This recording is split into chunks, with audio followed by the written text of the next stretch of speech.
I don't know what drew me into that forest, but I followed my instincts and went anyway. The towering trees stood like ancient guardians, their branches weaving together overhead to form a natural canopy. The further I walked, the more the sounds of the outside world faded away, replaced by the rustling of leaves and the occasional chirp of an unseen bird. It was peaceful, yet there was something about the place that made me feel as if I was being watched. The path beneath my feet was barely a trail, covered in fallen leaves and twisted roots that threatened to trip me at every step. I had no particular destination in mind, just a deep curiosity that pushed me forward. Sunlight filtered through the gaps in the leaves, creating shifting patterns on the forest floor, while the earthy scent of damp soil and moss filled the air. It smelled old, as if the land itself carried stories from long before my time. I paused for a moment, placing a hand on the rough bark of a tree, feeling its solid presence beneath my fingers. The moment my skin touched it, a strange sensation coursed through me like a fleeting whisper I couldn't quite make out. I shook my head, convincing myself it was just my imagination, and pressed on. As I ventured deeper, the trees grew thicker, their trunks massive and gnarled, as if they had been standing there since the beginning of time.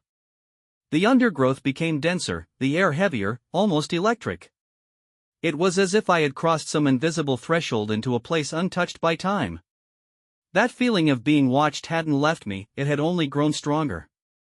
But no matter how many times I turned my head, scanning the surroundings, I saw nothing but trees and shadows. Then, I saw something strange. A clearing ahead, where the trees seemed to bend away as if afraid to encroach upon it. In the center stood a single stone, weathered and covered in moss, yet clearly not placed there by nature. It was too perfect, too deliberate. My heartbeat quickened as I stepped closer, drawn to it by something I couldn't explain. I reached out and traced my fingers over the cold surface. Instantly, a shiver ran down my spine. A whisper, no, not a whisper, a voice, drifted through my mind. It was distant, unintelligible, yet urgent. I pulled my hand back, stumbling slightly as a gust of wind, strong and unnatural, swept through the clearing. The forest, which had been alive with soft noises just moments before, fell completely silent. A deep unease settled in my chest. My instincts screamed at me to leave, but a stubborn part of me refused to turn back just yet.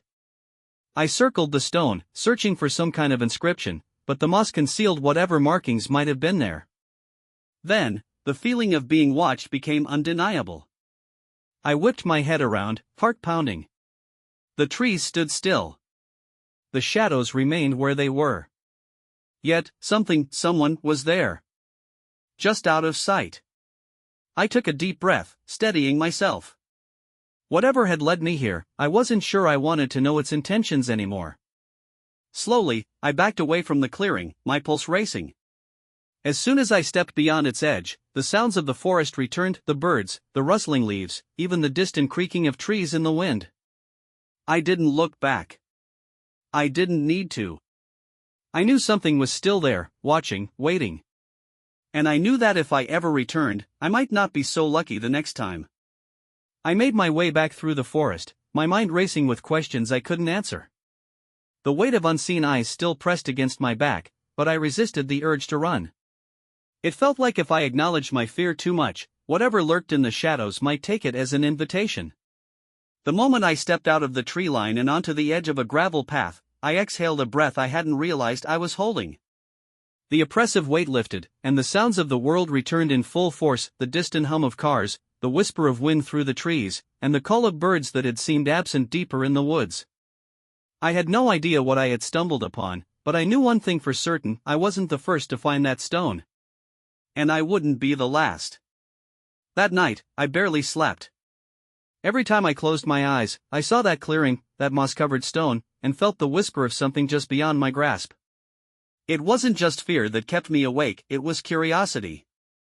By morning, I had made my decision. I needed answers. I wasn't foolish enough to go alone again, though. Instead, I called my friend Daniel. We had been close since childhood, and if there was anyone who'd entertain my insane need to return to that strange place, it was him. "Let me get this straight," Daniel said as he leaned against his car, arms crossed. "You went into the woods alone, found a creepy rock, heard voices, and now you want to go back? Are you sure you weren't just sleep-deprived or something?" I groaned. I know how it sounds, but I swear, something was there. I can't explain it, but I need to see it again. And I'd feel better if I wasn't alone. Daniel studied me for a long moment, then sighed. Fine. But if we get murdered by tree demons, I'm haunting you first. We set off just after noon. I led the way, following the same winding path deeper into the woods, though it felt different this time. Less peaceful. More expectant. It didn't take long to reach the clearing.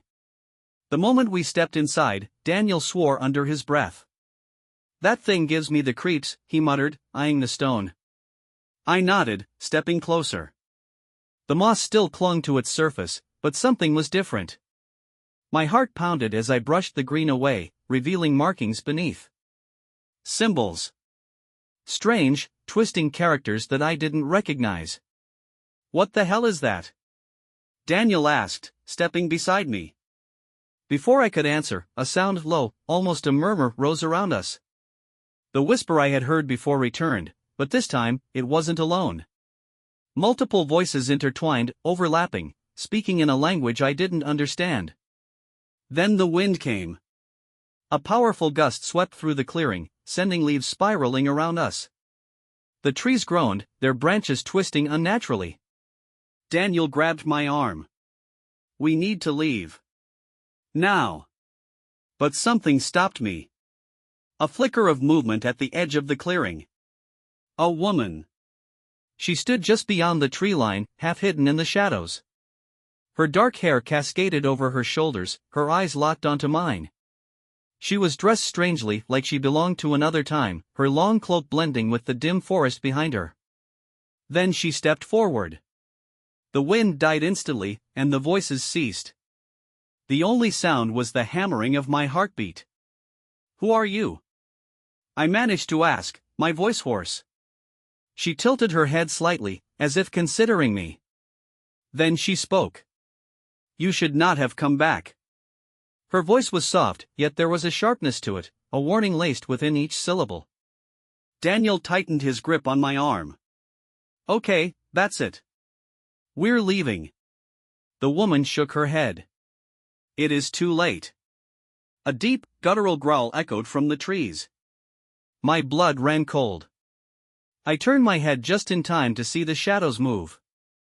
No, something in the shadows moved. Shapes, long and unnatural, slid between the trees, drawing closer. The woman took a step back, blending into the darkness as if she had never been there. Then, the thing in the woods came into view. It wasn't human. It wasn't animal. It was both and neither. Its body was elongated, its limbs too long, its fingers ending in wickedly sharp claws. Its eyes, hollow yet filled with a knowing malice, locked onto me. I didn't think. I ran. Daniel was right behind me, our footsteps pounding against the forest floor. The wind howled again, and the trees groaned in protest.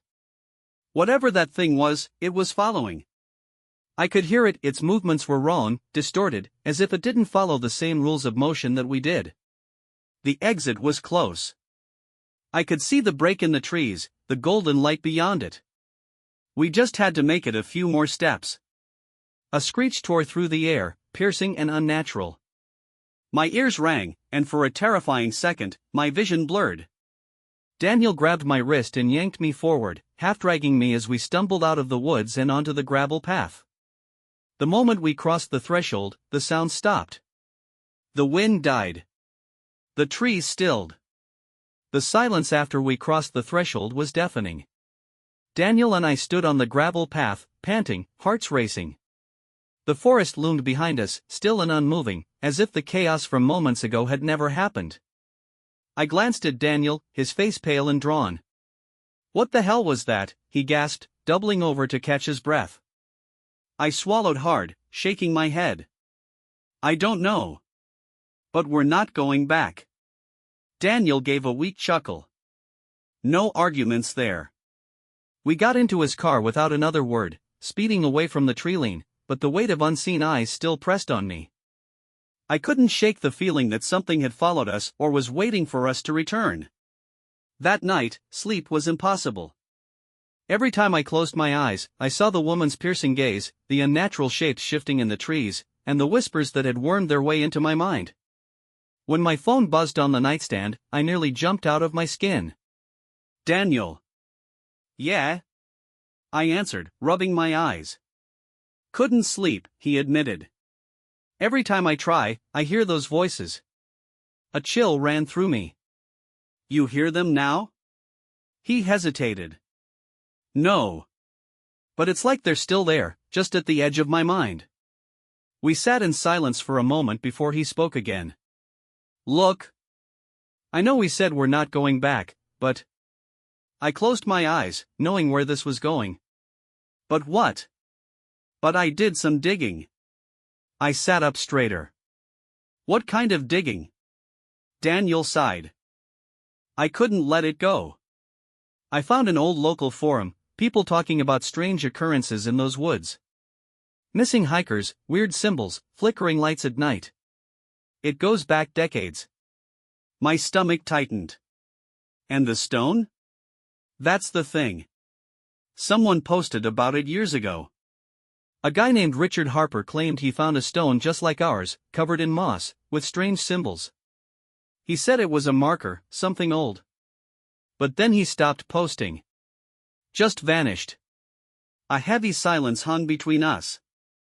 "You think something happened to him?" I asked. "Maybe. Or maybe he learned something he wasn't supposed to." I hesitated, but curiosity gnawed at me. "What are you suggesting?" "We need more people," Daniel said. "If we go back, we go prepared." The next day, Daniel gathered a small group. His cousin Ihema was an anthropology major obsessed with folklore. She jumped at the opportunity.